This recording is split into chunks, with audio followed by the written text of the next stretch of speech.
مجھے تو یاد ہے ایک دفعہ میں کسی باہر کی ایئر لائن میں سفر کر رہا تھا, اب کوئی کیمرہ سے ویڈیو بنا کے ڈالتا نا, میں تو یہ ڈر رہا تھا یار کسی نے ویڈیو بنا کے ڈال دی تو میرا تو بیڑا غرق, میں تو ایئرپورٹ پہ اترنا مشکل ہو جائے گا. اب ایئر ہوسٹس تھی, وہ ایئر لائن بھی کسی دوسرے ملک کی تھی, ایمریٹس ایئر لائن تھی میرا خیال ہے. اب وہ ایئر ہوسٹس بھی عربی, اب ظاہر ہے ایئر ہوسٹس تو اکثر ینگ ہی ہوتی ہیں.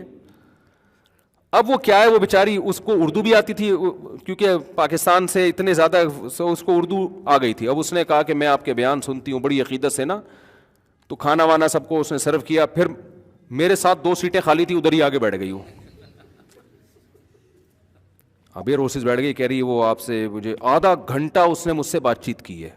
اردو تھوڑی کمزور تھی اس کی, لیکن اپنے مسائل اور یہ, اور مجھے آدھے گھنٹے میں, مجھے الحمدللہ اللہ سے امید لگا کے کہہ رہا ہوں, کوئی دعوے نہیں کہ مجھے کوئی الحمدللہ فتنہ نہیں ہو رہا تھا کہ جو ہے نا, جیسے ایک ٹین ایجز لڑکوں کو تو وہ تو شاید یہ تاریخی لمحات ہوں ان کے لیے نا, ڈائری میں لکھ لیں. ہم تو بھائی 15 بچوں کے باپ ہیں الحمدللہ, گھر ہے اور ایک ایج بھی ہوتی ہے انسان کی, اور پھر کچھ اپنے اندر بھی. میں نہیں کہہ رہا کہ مجھے تو ڈر لگتا ہے کوئی دعوے کبھی نہ کرو بیٹھ کے, لیکن اس وقت بہرحال مجھے کوئی ایسا فتنہ عام طور پہ ایسے موقع پہ ہوتا نہیں عام طور پہ. تو میں بیٹھ گیا, میں اپنا آرام سے بیٹھوں, وہ ادھر آ کے پہلے تو وہ مسائل پوچھتی رہی, پھر بیٹھ ہی گئی. مجھے یہ ڈر لگ رہا ہے کہ یار کوئی کسی نے تصویر کھینچ کے ڈال دی نا تو میری ایسی کی تیسی. اب بتاؤ میں اس کو اگر اٹھاؤں وہاں سے, تھوڑا فاصلہ تھا الحمدللہ, یعنی بیچ میں ایک بندے کا فاصلہ تھا, وہ فاصلے سے بیٹھی ہوئی ہے. اب میں اس کو بولوں کہ آپ یہاں سے چلی جائیں تو یہ غلط رویہ ہوگا.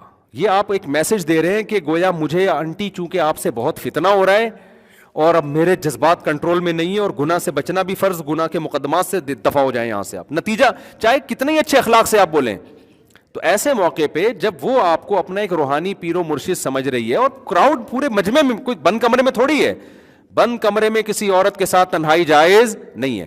اتنا براڈ مائنڈڈ نہ بن جائیں کہ شرعی حدود ہی کو کراس کرنا شروع کر دیں.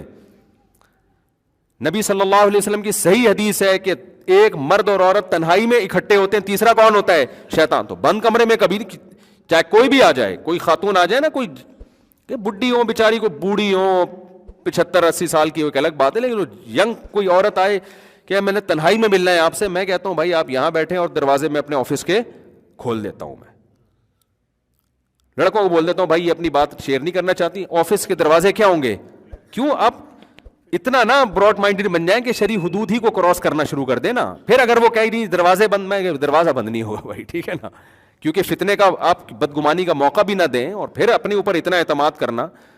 تو 20 قسم کے ہوتے ہیں, تو جیسے جاہل پیر لوگ مل رہے ہوتے ہیں, تو نہیں بھائی اب دروازہ کیا ہوگا. ایک دفعہ تو میرے ساتھ ایسے ہوا, میں کسی گھر میں اکیلا تھا, تو ایک خاتون آئی, وہ گھر کے اندر ہی آ گئی, جیسے وہ آئی ہیں میں باہر آ گیا. میں نے کہا یا تو آپ یا میں, دونوں میں سے ایک ٹائم پہ یہاں رہے, میں نہیں اندر جاؤں گا بھائی, کیونکہ اسلام نے منع کیا ہے. پھر میں نے گھر والوں کو فون کیا, گھر والے آئے, تو پھر گھر والوں کی موجودگی میں ان سے ملا. لیکن پبلک میں وہ سب کے سامنے ادھر آ کے بیٹھے, تو کیا چکر چلائے گا یار ایسے, خدا نخواستہ کیوں یعنی بدگمانی انسان کرے. ایسے موقع پہ لبرل, اس کو میں اس پازیٹیو چیز کو دیکھ رہا تھا کہ یار ایئر ہوسٹس ہو کے, بے پردہ ہو کے, اس کو عالم سے عقیدت ہے, اس سے گائیڈنس لے رہی ہے. یہ لفٹ کرانا اس کی ایک پازیٹیو چیز ہے.